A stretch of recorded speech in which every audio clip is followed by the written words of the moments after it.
Hello everyone, welcome back to my channel aspirants UPSC IAS. तो मैं आज आपको 14 अप्रैल 2022 के द हिंदू का एनालिसिस देने वाली हूँ। तो चलिए देखते हैं।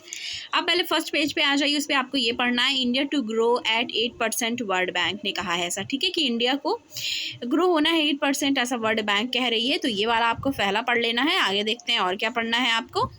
इसके बाद आपको ये पढ़ना है container traffic flow Colombo loss इस कोचीज गेन। ठीक है, ये पढ़ना है। ह्यूज इंक्रीज इन जो है ये transshipment volume at ICTT growth mainly due to the arrival of new services. ये वाला भी पढ़ना है आपको रफली। आगे देखते हैं। एडिटोरियल वाले पेज पे आ जाइए आप। इसमें आपको ये पढ़ना है अलार्म बेल। ठीक है, ये वाला पढ़ना है। फिर इसके बाद ये पढ़ना है the key phrase is focus on the focus for the future. ये पढ़ना है। इसके नेक्स्ट पेज पे आ जाइए। बीजिंग मूव इंडियाज टर्न, ये भी आपको पढ़ना है। ठीक है, तो एडिटोरियल में ये दो पढ़ना है, अलार्म बेल और ये the key phrase is focus on focus for the future. Focus मतलब रूड होता है, यानी कि जो पेट में जो बच्चे होते हैं उससे बोल रहे हैं ये कि early detection of diabetes in pregnancy can help prevent transgenerational transmission of NCDs। ठीक है, तो अर्ली अगर जो डिटेक्ट हो जाए डायबिटीज़ का प्रेगनेंसी के दौरान, तो इसको प्रिवेंट किया जा सकता है कि ट्रांसजनरेशनल ट्रांसमिशन जो बच्चे में है, जो भी पेट में है, उसके अंदर नहीं होगा। उससे रिलेटेड ये आर्टिकल है। आगे देखते हैं। Heat and Mrs India solar power energy target के लेके इसमें बात करी जा रही है। तो इसमें देख लीजिए, इंपॉर्टेंट बगल में लिखा रहता है। इसमें यह है कि रिपोर्ट प्रिपेयर किया गया है JMK रिसर्च एंड एनालिटिक्स के द्वारा institute of energy economics financial analysis के की गई है, जिसमें इंडिया का ये बताया जा रहा है कि जो 2022 तक टारगेट है 100 gigawatt of solar power energy का, ठीक है, उसको लेके हो जा रहा है कि ये हो सकता है हिट कर जाए, मिस कर जाए, क्योंकि जो ये सिचुएशन चल रही है उसकी वजह से। ठीक है, तो ये है, इसको आपको पढ़ लेना है अच्छे से एकदम। उसके बाद आपको ये पढ़ना है अलार्म बेल ओवर नेपाल से dwindling फॉरेक्स रिजर्व। ठीक है, तो उसको लेके है बात है। अभी देखिए, अनयूजुअल जो डेवलपमेंट देखा गया, और गवर्नमेंट जो है वहाँ की प्राइम मिनिस्टर शेर बहादुर दौबा की, ठीक है, तो उन्होंने जैसे हेड ऑफ जो उनके सेंट्रल बैंक है, महापरिषद अधिकारी और जो भी चीज़ें हैं, फोकस कर रहे हैं किस चीज़ पे, जो एक सेंसिटिव इंफॉर्मेशन है जो फेल करने को लेके, परफॉर्म उनकी ड्यूटी को लेके जो बताई जा रही है कि वो फेल रहे हैं परफॉर्म करने के लिए ड्यूटीज़ वगैरह में, तो ये नेपाल से रिलेटेड है चीज़ें, उसको लेके बात की गई है। इसको भी आपको रफली इसमें पढ़ लेना है। आगे देखते हैं और आपको क्या पढ़ना है आज के न्यूज़पेपर में। तो मैं आज आपको हेडलाइंस बता दे रही हूँ, आपको आपके न्यूज़पेपर में क्या क्या पढ़ना है, और थोड़ा सा बता दे रही हूँ कि किससे रिलेटेड है। तो अगर आपके पास टाइम है अच्छा खासा, तो आप पूरा अच्छे से रीडिंग करिए। अदरवाइज़ जितना मैं आपको बता रही हूँ उतना ही इनफ है, कि आप ये जान के जाएंगे कि न्यूज़ में क्या क्या चीज़ें आ चुकी हैं। तो आपको एग्ज़ाम के दौरान माइंड में रहेगा कि हाँ, ये चीज़ें आई थी या नहीं आई थी, और उससे आप करेक्ट ऑप्शन को सेलेक्ट करने में और उसको फिल करने में सक्सेसफुल होंगे। इसलिए मैं आपको ये बता रही हूँ। आगे देखते हैं। उसके बाद आपको ये पढ़ना, human right not discuss at 2+2 meet. ठीक है, तो इसमें जो इंडिया और US का जो अभी मीटिंग हुई, उसमें ह्यूमन राइट को लेके बात नहीं की गई है, ऐसा बताया गया है। फॉरेन एक्सटर्नल अफेयर मिनिस्टर जो अपने हैं S जयशंकर जी, उनके द्वारा बताया गया, उन्होंने क्लियर किया है। ठीक है, अब ये इसमें देख लीजिए, इसमें बताया गया है कि जो S जयशंकर जी ने, उन्होंने बताया कि कोई भी तरीके का डिस्कशन नहीं हुआ है ह्यूमन राइट को लेके। ठीक है, जो India to US 2+2 foreign and defence minister dialogue हुआ है वाशिंगटन में मंडे को, तो उसमें कुछ भी इस तरीके का ह्यूमन राइट को लेकर जिक्र नहीं हुआ है, ऐसा कहा जा रहा है। और इसमें ये एक चीज़ और भी जो S जयशंकर जी ने कहा है कि ये बहुत ही क्लियर है कि इंडिया जो है अपने जो इंडिया के इंटरेस्ट को सबसे पहले रखेगी। ठीक है, कोई किसी भी तरीके का इशू हो तो वो इंडिया को फर्स्ट रखेगी, यानी कि अपने नेशनल इंटरेस्ट को फर्स्ट रखेगी। इस चीज़ के को लेके वो इसमें बात कर रहे हैं। ठीक है, आगे देखते हैं। House panel deliberates on bill to raise marriage age for women. ठीक है, तो अभी ये देखिए पहले भी बात चली थी, इससे रिलेटेड 2021 में बात आई थी कि जो मैरिज एज है वुमेन को बढ़ाने के लिए, ठीक है, फिर से एक बार बात की गई है।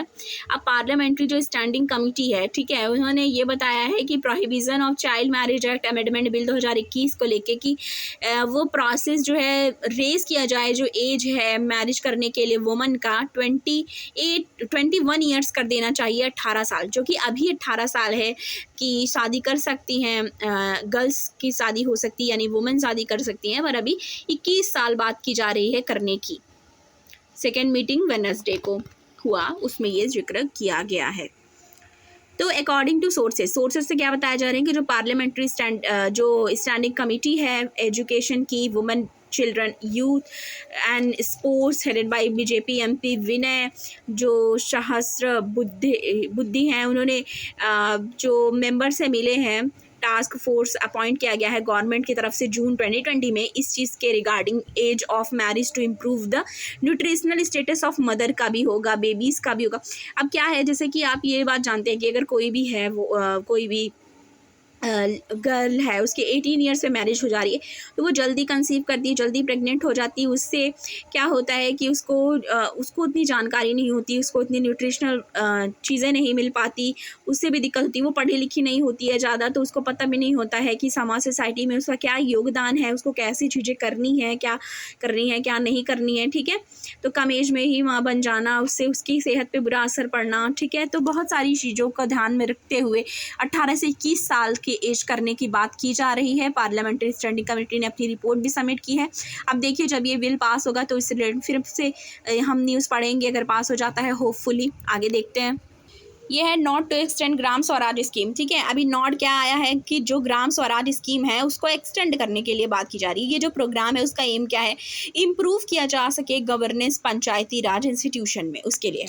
अब देख लीजिए कैबिनेट कमेटी जो इकोनॉमिक अफेयर पे है वेडनेसडे को, उसने अप्रूव किया है प्रपोजल कंटिन्यू करने के लिए राष्ट्रीय ग्राम स्वराज अभियान को। ठीक है, ये स्कीम जो है वो प्रोवाइड कराएगी गवर्नेंस कैपेबिलिटी पंचायती राज इंस्टीट्यूशन में। कब से कब तक, टिल कब ये प्रोवाइड करा देगी, कब तक ये है एम की अचीव कर लेने का, 2025 से लेकर 26, यानी कि 2025 से 26 तक ऐसा बोला गया है कि ग्राम स्वराज स्कीम में कि एक इम्प्रूव हो जाएगी governance of Panchayati Raj institution. ठीक है, अब ये जो अप्रूव्ड स्कीम है, जो ये है अप्रूव्ड स्कीम जो ये स्कीम है राष्ट्रीय ग्राम स्वराज अभियान RGSA, वो हेल्प करेगी more than 2.78 lakh rural local bodies को। ठीक है, अब इसमें किस किस बातों का ध्यान में रखा गया है। ठीक है, स्कीम किस किस की तरफ काम करेगी। ठीक है, तो ये काम करेगी poverty free and enhance livelihood की तरफ विलेजेस में, हेल्दी विलेज के लिए, चाइल्ड फ्रेंडली विलेज के लिए, वाटर सफिशिएंट विलेज के लिए, क्लीन एंड ग्रीन विलेज के लिए, सेल्फ सफिशिएंट इंफ्रास्ट्रक्चर विलेज के लिए, सोशली सिक्योर विलेज के लिए, और जो विलेज होगा गुड गवर्नेंस के साथ इंगेज्ड होगा डेवलपमेंट जो है विलेजेस में। तो गांव के लिए ध्यान में रखा जा रहा है, क्योंकि ये पंचायती राज इंस्टीट्यूशन गांव के स्तर पर काम करता है, तो गांव की ओवरऑल डेवलपमेंट के लिए ये कार्य किया जा रहा है। और ये है कि ये 2025-26 तक इसको कंप्लीट किया जा सकेगा, जिससे गवर्नेंस जो है वहाँ पे अच्छी की जा सकेगी गाँव में। और ये ठीक है, ये इतना आपको यहाँ पे पढ़ना है, ज़रूरी है, इतना ध्यान में रखने वाली बातें हैं। आगे देखते हैं। Supreme Court refuses to take a plea for the uniform code for religious institution. अब ये देख लीजिए सुप्रीम कोर्ट ने क्या किया है, रिफ्यूज़ कर दिया है। ठीक है, जो प्ली जो यानी कि जो पिटीशन फाइल किया गया था uniform code for religious institution के लिए। ठीक है, पिटीशन जो है वो वकाफ एक्ट के तहत था। ठीक है, तो इसको कॉन्स्टिट्यूशन ने क्या कर दिया है, रिफ्यूज़ कर दिया है, मतलब मना कर दिया है। आगे देखते हैं। Bankrupt Sri Lanka calls upon diaspora to send cash. अभी देखिए जो आपको पहले से ही बताया था मैंने, पहले कई न्यूज़ में हम पढ़ चुके हैं कि श्रीलंका इकोनॉमिक क्राइसिस फेस कर रही है। तो ये ह्यूज इकोनॉमिक क्राइसिस श्रीलंका के द्वारा फेस किया जा रहा है। ठीक है, अभी श्रीलंका ने अर्ज किया है उसके सिटीजन को जो ओवरसीज़ रहते हैं, यानी कि जो दूसरे कंट्रीज़ में रह रहे हैं, उनको ये बोल रहे हैं कि उनको सेंड करना चाहिए कैश, यानी कि मदद करनी चाहिए, क्योंकि central bank promise to send money only on priority. ठीक है, तो अभी आप ये देख लीजिए कि वो मदद मांग रही है जो वहाँ की श्रीलंका की डायस्पोरा है। यानी कि जो बाहर NRIs उनके रहते हैं, ठीक है, उनसे मदद मांग रही है श्रीलंका। आगे देखते हैं।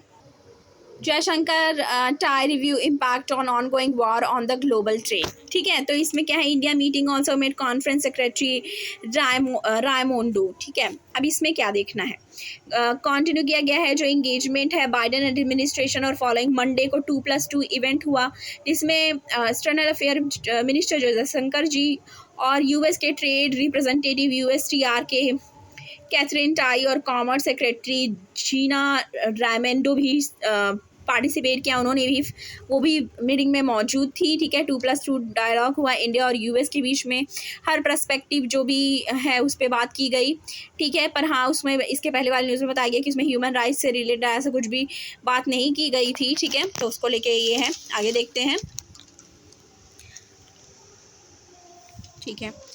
इन्फ्लेशन में एक्सीड 7% टिल सितंबर, ये कहा जा रहा है कि महंगाई का स्तर 7% बढ़ सकता है सितंबर तक, यानी कि इन्फ्लेशन में एक्सीड 7% में एक्सीड है, यानी कि हो सकता है, ठीक है। और sharp MSP high can worsen food price stock SBI economist, तो SBI के जो इकोनॉमिस्ट हैं उन्होंने ये बताया है कि हो सकता है जो MSP है मिनिमम सपोर्ट प्राइस वो हाइक कर जाए और वर्स हो जाए एक फूड प्राइस स्टॉक को लेके, मतलब फूड प्राइस शॉक हो सकता है, यानी कि प्रॉब्लम क्रिएट हो सकती है। तो इसमें ये दिखा रहा है कि after surging to 6.9% in March, India retail inflation is likely to cross 7% and stay above that mark till September. SBI economist wrote in a report raising their inflation forecast of the 2022-23 to 6.5 from 5.8%, citing the possibilities of an extended food price shock। तो food price shock आने की बात की जा रही है, ऐसा हो सकता है, ये बात की जा रही है इसमें, ठीक है। तो बस आज के न्यूज़ में इतना ही, और अगर आपको मेरे द हिंदू का एनालिसिस जो मैं देती हूँ वो अच्छा लगा हो तो प्लीज़ चैनल को लाइक करिए, जो ज़्यादा से ज़्यादा लोगों को शेयर करिए और चैनल को सब्सक्राइब करना मत भूलिएगा। ऐसे ही बने रहिए, चैनल के साथ मोटिवेट करते रहिए, और मैं ऐसे ही आपको वीडियो बना के डालती रहूँ जिससे आपका अच्छे से न्यूज़पेपर आप पढ़ पाएँ, समझ पाएँ और आपका एग्ज़ाम में अच्छा परफॉर्म कर पाएँ। Thank you.